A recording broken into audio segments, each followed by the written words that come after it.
नमस्कार दोस्तों, political analysis bye Uttarakhandi में मैं पूरन आपका हार्दिक स्वागत करता हूं। बीजेपी ने झोंकी अपनी पूरी ताकत पश्चिमी उत्तर प्रदेश में। एक तरफ जहां गृह मंत्री अमित शाह ने कैराना से डोर टू डोर कैंपेनिंग की शुरुआत की, वहीं भारतीय जनता पार्टी के राष्ट्रीय अध्यक्ष जेपी नड्डा जी ने गजरौला में अपनी चुनाव सभाओं का डोर टू डोर कैंपेनिंग का आरंभ किया। वहीं तीसरी ओर भारतीय जनता पार्टी के उत्तर प्रदेश के मुख्यमंत्री के चेहरा योगी आदित्यनाथ ने अपनी चुनाव अभियान में अलीगढ़ से घर घर door to door campaigning start की। क्या भारतीय जनता पार्टी ने अपनी पूरी ताकत पहले चरण में होने वाले पश्चिमी यूपी के 58 विधानसभा में हो रहे चुनाव के लिए पूर्णता से ताकत झोंक दी है? जिस तरह से गृह मंत्री अमित शाह यानी बीजेपी के चाणक्य कहे जाने वाले अपनी रणनीति में बदलाव लेके door to door campaigning Kairana जैसे विधानसभा से अपने चुनाव के आगाज करते हैं, वहीं बीजेपी के राष्ट्रीय अध्यक्ष जेपी नड्डा जी बीएसपी का गढ़ कहा जाने वाला गजरौला क्षेत्र, वहां से अपनी चुनाव सभाओं को प्रारंभ करते हैं। तीसरी ओर देखें, एसपी का गढ़ कहा जाने वाला और समाजवादी पार्टी जहां से सबसे अधिक अपने विधायक निकालती है यानी आजमगढ़, वहीं से अपने चुनाव के अभियान की शुरुआत करते हैं। यह क्या भारतीय जनता पार्टी की नई रणनीति है या फिर भारतीय जनता पार्टी ने अपनी एक नई सोच और अधिकांश लोगों तक पहुंचने के लिए, हर वर्ग हर जाति तक पहुंचने के लिए एक जो नारा दिया था उसी के तहत ये कैंपेनिंग चल रही है? हालांकि जो भारतीय जनता पार्टी के स्टार प्रचारक हैं वो आज और कल परसों पूरी तरह से पश्चिमी यूपी में पहले और दूसरे चरण में होने वाला विधानसभा चुनावों के लिए पूर्णतः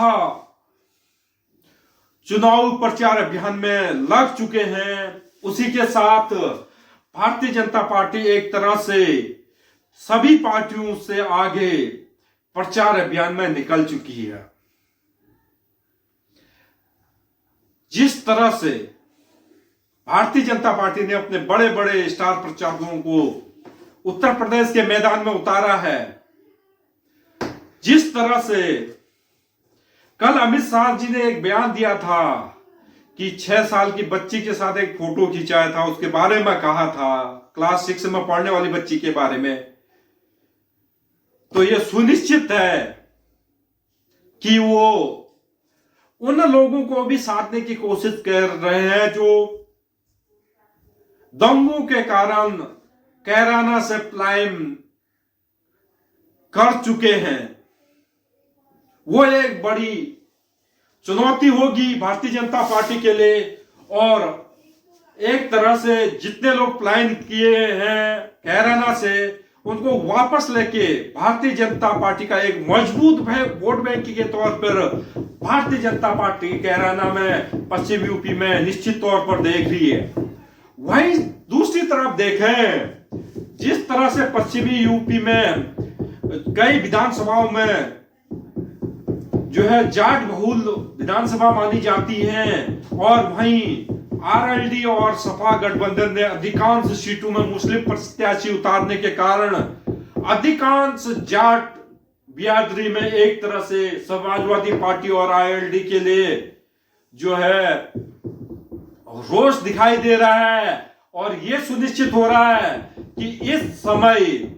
जितने भी जाट नेता हैं वो क्या भारतीय जनता पार्टी की ओर दोबारा से रुझान बना रहे हैं। कुछ किसान नेता, जाट किसान नेता भी ये संकेत दे रहे हैं कि 2022 में उत्तर प्रदेश में होने वाले जो भी विधानसभा चुनाव हैं उनमें जो है वो अपना जो है समर्थन भारतीय जनता पार्टी को ही देंगे। हो सकता है एक दो निर्दलीय भी मैदान में आए, लेकिन बहुत हद तक ये संभव है कि भारतीय जनता पार्टी ने कहीं ना कहीं पश्चिमी यूपी में, खास करके जाट बहुल एरिया में सपा और आरएलडी गठबंधन को चकमा देने में कामयाब रही। जिस तरह से भारतीय जनता पार्टी ने अधिकांश जाट नेताओं को ही अपना प्रत्याशी बनाया, वहीं आरएलडी समाजवादी पार्टी में कहीं न कहीं ये एक चूक के रूप में दिखाई दे रहा है। और इसके चलते पहले दौर के होने वाले चुनावों के लिए आरएलडी और समाजवादी पार्टी भी चुनाव अपने अभियान में भी काफी पिछड़ती हुई दिख रही है। उन्हें जो है अपनी ताकत झोंकनी पड़ेगी और कहीं न कहीं पश्चिमी यूपी में, जहां से सबसे ज्यादा उम्मीदें हैं कि अगर समाजवादी पार्टी और आरएलडी को 2022 में सत्ता में आना है, यहां से कम 30 से 35 विधानसभा सीट जीतकर आना होगा। और ये वो गढ़ है जहां से पूरे उत्तर प्रदेश को एक तरह से मैसेज दिया जाएगा कि जो समाजवादी पार्टी की वापसी हो रही है। लेकिन कुछ हद तक भारतीय जनता पार्टी इस मिथ को तोड़ने में तो कामयाब हो चुकी है कि पश्चिमी यूपी में जाट बहुल एरिया में भी समाजवादी पार्टी का जो है अपना वर्चस्व, वो वर्चस्व नहीं रहा जो कभी चौधरी चरण सिंह के टाइम पे हुआ करता था, जो कई मुलायम सिंह यादव जी के टाइम पे हुआ करता था। आज युवा भारतीय जनता पार्टी, चाहे वो जेपी नड्डा जी हूं, अमित शाह जी हूं, इसी क्षेत्र से आने वाले राजनाथ सिंह जी हों, योगी आदित्यनाथ हों, हुक्मदेव या फिर बालियान जी हों, संजीव बालियान जी, सभी ने अपनी ताकत झोंकी है। और ये इतने बड़े नेता हैं कि उत्तर प्रदेश के पश्चिम में तो लगभग जो समाजवादी पार्टी को चकमा देने में इस समय कामयाब लग रहे हैं। अमित शाह की डोर टू डोर कैंपेनिंग हो या जेपी नड्डा जी की गजरौला में, हर कार्यकर्ता को हर बूथ लेवल तक मनोबल बढ़ाने की बात हो कार्यकर्ताओं की, और हर प्रत्याशी से मीटिंग करके रणनीति तैयार करने की हो, उसमें कहीं न कहीं इस समय भारतीय जनता पार्टी अपने कुछ एडवांटेज के साथ दिख रही है। हो सकता है आने वाले समय में कुछ इसमें बदलाव हो, लेकिन आज से एक चीज और सुनिश्चित होगी, जो डोर टू डोर कैंपेनिंग होंगी उसमें जो है कैंपेनिंग में कम से कम 10 लोग, 8 से 10 लोग शामिल हो सकते हैं। ये भी एक जो है भारतीय जनता पार्टी या पश्चिमी यूपी में होने वाले चुनाव के पहले चरण के लिए हर पार्टी को थोड़ा बहुत एडवांटेज दिख रहा है कि वो अब ज्यादा लोगों के साथ डोर टू डोर कैंपेनिंग करें। कम लोगों से ये होता है कि अपने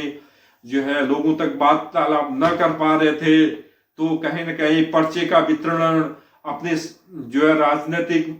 महत्वाकांक्षा के साथ साथ उनके उस क्षेत्र के लिए क्या विचार हैं, आने वाले समय के लिए उनके लिए क्या मुद्दे हैं, उन मुद्दों को जनता तक रखने में लगभग ये सब माना जा रहा है कि जो है हर पार्टी अब सक्षम है अपने मुद्दों को अपने विधानसभा के लोगों तक पहुंचाने के लिए।